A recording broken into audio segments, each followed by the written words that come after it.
President of Ukraine, Volodymyr Zelensky, is flying to negotiations with Donald Trump. The agenda includes security guarantees, the reconstruction of Ukraine, and economic agreements. Russia limited itself to a phone call. The Kremlin confirmed contact with Trump's circle through special envoys. Moscow officially suspends arms exports. The Ministry of Defense will receive priority amid the protracted war. Vladimir Putin proposed turning the seized Zaporizhzhia Nuclear Power Plant into a cryptocurrency mining center. North Korea announced a 5-year plan to increase missile production and modernize its defense industry. Former South Korean President Yoon Suk Yeol faces up to 10 years in prison. Prosecutors are seeking punishment for an attempt to impose martial law and for resisting arrest. And now in more detail.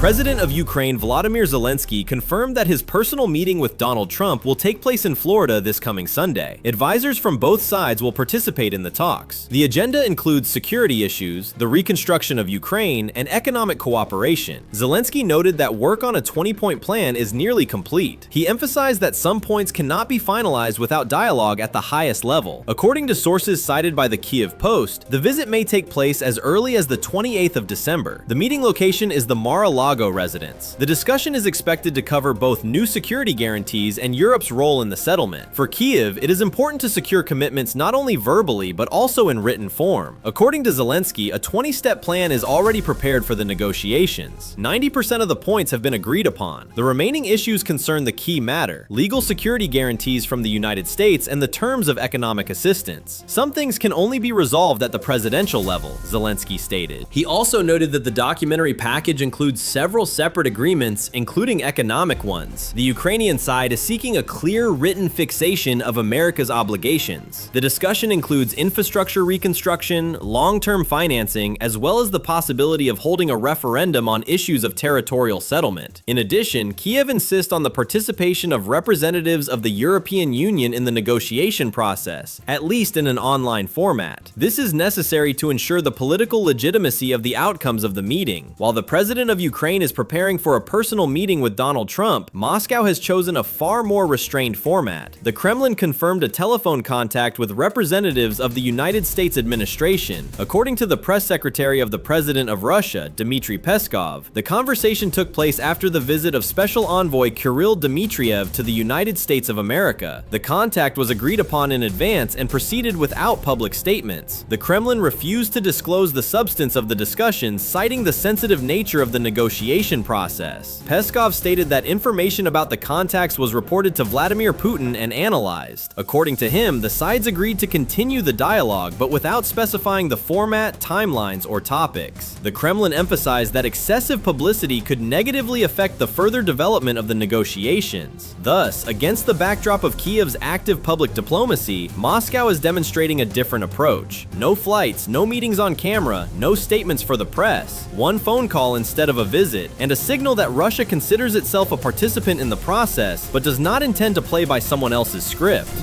Russia is officially suspending the export of weapons. This was announced by First Deputy Prime Minister Denis Manturov. The reason is an acute shortage of military products inside the country. Everything produced by the defense industry will be directed first and foremost to the needs of the Ministry of Defense of the Russian Federation. According to Manturov, decisions on deliveries abroad have been postponed. This concerns a temporary suspension of the fulfillment of contracts with allied states, including those in Asia, Africa, and the Middle East. Manturov noted that there are many requests to purchase weapons, but the country is forced to set priorities. Russia's defense industry is operating under overload. Production lines are running around the clock, but this is not enough to simultaneously supply its own army and maintain external commitments. The Deputy Prime Minister emphasized that export directions are not being closed completely. After the situation inside the country stabilizes, deliveries abroad will be resumed. However, no timelines were named.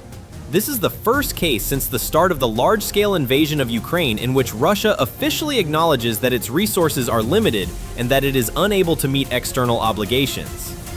The president of Russia, Vladimir Putin, stated his intention to use the seized Zaporizhzhia Nuclear Power Plant for cryptocurrency mining. The statement was made at a meeting with representatives of the business community.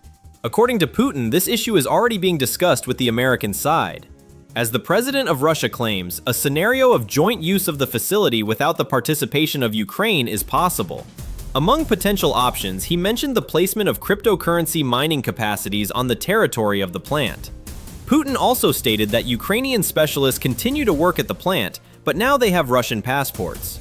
According to the newspaper Kommersant, Moscow proposes using the plant's excess electricity generation for mining digital assets. The Kremlin expects that such a project could interest foreign investors, primarily in the United States of America. The Zaporizhzhia Nuclear Power Plant remains the largest in Europe. It was seized by Russian forces in March 2022 and is under the control of the Russian state corporation Rosatom. Ukraine continues to consider the facility its own territory and demands the immediate withdrawal of Russian forces. Experts point out that using a nuclear power plant as a mining center violates all basic principles of nuclear safety. The International Atomic Energy Agency has previously expressed concern about the presence of military personnel on the site.